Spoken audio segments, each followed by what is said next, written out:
So ఎన్ని comments వస్తున్నాయి, ఎన్ని పొగడ్తలు వస్తున్నాయి, 2000 మంది పొగుడుతున్నారు, 2 లక్షలు 20 లక్షల మంది చూస్తున్నారు. సో రేషియో ఆఫ్ కమెంట్స్ వచ్చి కానీ వ్యూవర్షిప్ అంటే నువ్వు ఎక్కడికి వెళ్ళినా నిన్ను గుర్తుపట్టి మీరు పెళ్లివారు మండి చేశారు కదా, దట్ ఈస్ అప్రిసియేషన్ ఓన్లీ. అంటే మీరు బాగా చేస్తారు, కిందన అక్క నువ్వు బాగా చేస్తావు అన్న ఒక కమెంట్ పెద్ద డిఫరెన్స్ మేక్ చేయకపోవచ్చు. 20 లక్షల మంది చూస్తున్నారు, నువ్వు పెట్టిన వెంటనే ఇంతమంది నచ్చుకుంటున్నారు. సో నీ సోషల్ మీడియాలో కింద 20 కమెంట్లు రావచ్చు, నీకు ఫాలోవర్స్ నేను ఇష్టపడకపోతే నేను ఫాలో అవ్వరు కదా. లైక్ చేయడం కమెంట్ చేయడం కాదు, అంటే నిన్ను అడార్ చేస్తున్నారు కాబట్టి they following your work, they following you personally. బయట నిన్ను చూసినా సరే నువ్వు ఇక్కడ సెకండ్ దగ్గర ఇచ్చిన ఈ ఎక్స్ప్రెషన్ బాగుంది అంటే ఎందుకంత చేస్తున్నారు అంటే because they liking it, that is appreciation only. Virajitha, ఒక 5 years ముందు యూట్యూబర్గా అప్పుడే ఇనిషియల్గా స్టార్ట్ చేసి ఈ 5 yearsలో కొంచెం సక్సెస్ గెయిన్ అయ్యి ఈ మధ్య కాలంలో కొంతమంది YouTubers as well as influencers అని కూడా చెప్పొచ్చు, కెరీర్ చాలా స్పాయిల్ చేసుకుంటున్నారు. ఇది చూసిన పెద్దవాళ్ళు కానీ బయట కొంచెం పలుకుబడి ఉన్న వాళ్ళు లేకపోతే జీవితంలో సెటిల్ అయిన వాళ్ళు ఏమన్నారంటే వీళ్ళకి ఏజ్ మెచ్యూరిటీ రాకముందే సక్సెస్ చూసేశారు, డబ్బులు చూసేశారు, అది ఏం చేయాలో తెలియక విపరీత ధోరణిలోకి వెళ్ళిపోయి ఇలా కెరీర్ లైఫ్ కూడా స్పాయిల్ చేసుకుంటున్నారు అంటున్నారు.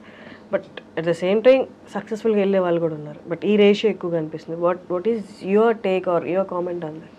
అంటే that's a very individualistic thing. అంటే we can't pass a comment on that because మారుతారు కదా. అంటే 10 years బ్యాక్ ఇండస్ట్రీ ఉన్నట్టు ఇప్పుడు ఇండస్ట్రీ లేదు, 20 years తర్వాత ఇలా ఉండదు. సో స్పాయిల్ చేసుకుంటున్నారు, పతనం అయిపోతున్నారా అన్నది అంటే దాని ఆఫ్టర్ ఎఫెక్ట్స్ ఎవరికి ఇమీడియట్గా దేని ఆఫ్టర్ ఎఫెక్ట్స్ తెలియవు.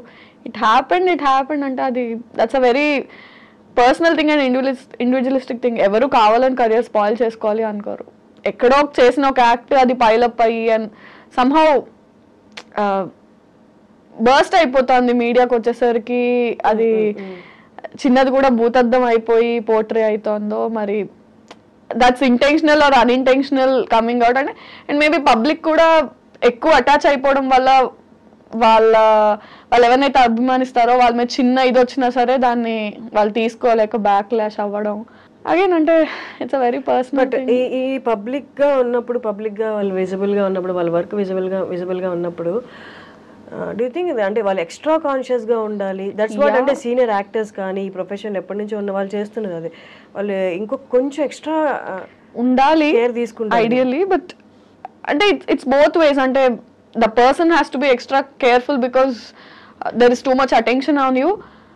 అండ్ అదర్వైజ్ ఆల్సో చిన్న చిన్న ఇష్యూస్ని కూడా because they are celebrities or because they are public figures అది ఎక్కువ పోర్ట్రే అవ్వడం. అంటే ఇట్స్ నార్మల్. అంటే నువ్వు నడుస్తూ ఒక దగ్గర ఒక మెట్టు స్లిప్ అయి పడిపోయావు అంటే ఒక మామూలు మనిషి పడిపోతే అక్కడ గతుకుంది మెట్టు స్లిప్ అయి ఒక సెలబ్రిటీ పడిపోతే ఆ గట్టులో వీళ్ళు నిర్లక్ష్యంగా నడిచారు. I mean tours human. అంటే కాలు స్లిప్ అయి పడ్డారు అంటే ఏ మనిషి అయినా స్లిప్ అయి పడే ఛాన్స్ ఉంది.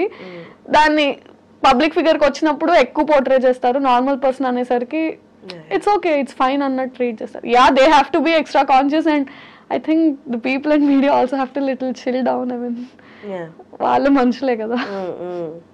కానీ మర్చిపోతున్నారు తప్పుల్ని కూడా. అంత ఎంత స్పీడ్గా పాపప్ అవుతున్నాయి అవన్నీ డైల్యూట్ అయిపోతుంది. somehow పబ్లిక్ తో డైల్యూట్ అయిపోతుంది కానీ వాళ్ళ పర్సనల్ లైఫ్స్ లో వాళ్ళ ఫ్యామిలీస్ మీద పడిన ట్రామా 4 రోజులే రచ్చ ఉండొచ్చు. బట్ ఆ 4 రోజులు ఫ్యామిలీ కానీ ఆ మనిషి కానీ పడిందంతా వీళ్ళు 4 రోజులు అయ్యాక మర్చిపోతారు. Today's newspaper tomorrow's waste paper అన్నట్టు ఉంటారు. కానీ ఆ ఫ్యామిలీ అండ్ ఆ పర్సన్ గో త్రూ అయింది సమ్ ఇయర్స్ టుగెదర్, వాళ్ళు అది క్యారీ చేస్తారు. Somehow we forgot to be kind అనిపిస్తుంది నాకు. అదైతే అనిపిస్తుంది. అంటే ఇన్విజిబిలిటీ కదా కామెంట్స్ కానీ ఏదైనా అంటే ఐడెంటిటీ లేకుండా మాట్లాడేస్తున్నాం కానీ ఒక ఐడెంటిటీ ఉన్న మనిషి గురించి మాట్లాడుతున్నాం కదా. ద ఫర్గెటింగ్ ఇట్ అంతే. అది హక్ అనేసుకుంటున్నారు. ఏంటి ఫ్యూచర్ ప్లాన్స్ అండి? హౌ యూ వాంట్ టేక్ ఇక్కడ నుంచి ఎలా వెళ్దామని, where you want see yourself? So definitely the same field, pursuing acting. నాకు ఇంకేం రాదు. అంటే అఫ్ కోర్స్ చదువుకున్నాను, జాబ్ వస్తుంది, కానీ నేను అది చేయాలనుకోవట్లేదు కాబట్టి ఇటు వచ్చాను. And yeah, films is what I'm aiming at. 5 years down the lane అంటే కొంచెం ఇయర్ ప్రొడక్టివ్ గానే ఉంది. లాస్ట్ ఇయర్ కూడా ఇట్ వాస్ ప్రొడక్టివ్ ఎనఫ్, 2 సిరీస్లు హిట్ అండ్ ఆల్. సో కొంచెం హోప్ అయితే కనిపిస్తుంది. As long as somebody is not ready to stop me, I will go. Okay, మా అమ్మాయిలకి మేజర్గా వచ్చే క్వశ్చన్, ఈవెన్ ఐఎమ్ ఫేసింగ్, అందుకే ఈ క్వశ్చన్ అడుగుతున్నాను. ఎవరు ఎక్సెప్షనల్ కాదు కాబట్టి, పెళ్ళి ఎప్పుడు? తొందరే ఉంది, చేసుకుందాం. ఎప్పుడొకప్పుడు తప్పదు. కానీ ఇంట్లో ప్రెషర్ లేదా? ఉంటుంది, అంటే ఉంటుంది కదా. ఇంట్లో ప్రెషర్ ఉండకపోతే వాళ్ళు కాకపోతే ఇంకెవరు ప్రెషర్ పెడతారు? ఇప్పుడు ఫాలో అయ్యే వాళ్ళే అడుగుతున్నప్పుడు ఇంట్లో వాళ్ళు కన్న వాళ్ళు అడగకుండా ఉంటుంది. చేద్దాం అంటే ఈవెన్చువలీ జరగాల్సిందే. ఎన్నో రోజులు మనం కూడా దాటేయలేము, జరుగుతుంది. కానీ ఈ ఇండస్ట్రీలో ఉన్నారంటే చాలా మంది అనుకుంటారు పొద్దున్న లేస్తే ఈవినింగ్ పడుకునే వరకు ఫోన్ నిండా ప్రపోజల్స్ అని అనుకుంటారు. కానీ it's completely opposite actually. But అంటే వాట్ ఈస్ యువర్ ఒపీనియన్? మీకు అంటే ప్రపోజల్స్ అంటే what do you consider as proposal? I love you is not a proposal. You see my content and say I love your content, I'm ready to marry. That's not a proposal. I mean that's not how you choose a person you want to stay with. Just because so and so person saw my content and said I like your content, I'm going to marry you.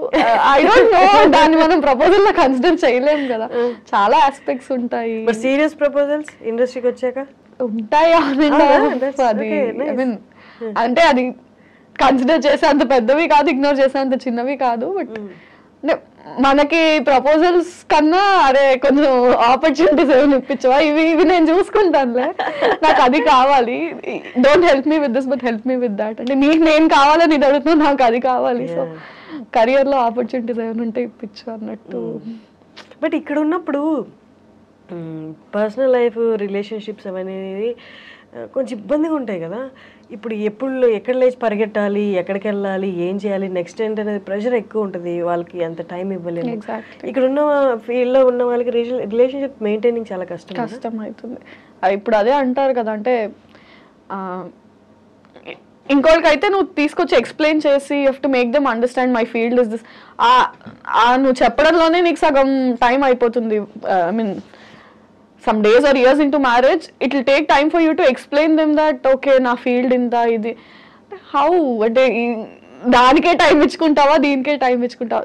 maximum marriage అనే topic ని మనందరం push చేయడానికి reason ఏముంటుందంటే అర్థం చేసుకునే person is very important. అంటే already అర్థం చేసుకోవడం ఇంకా కష్టం.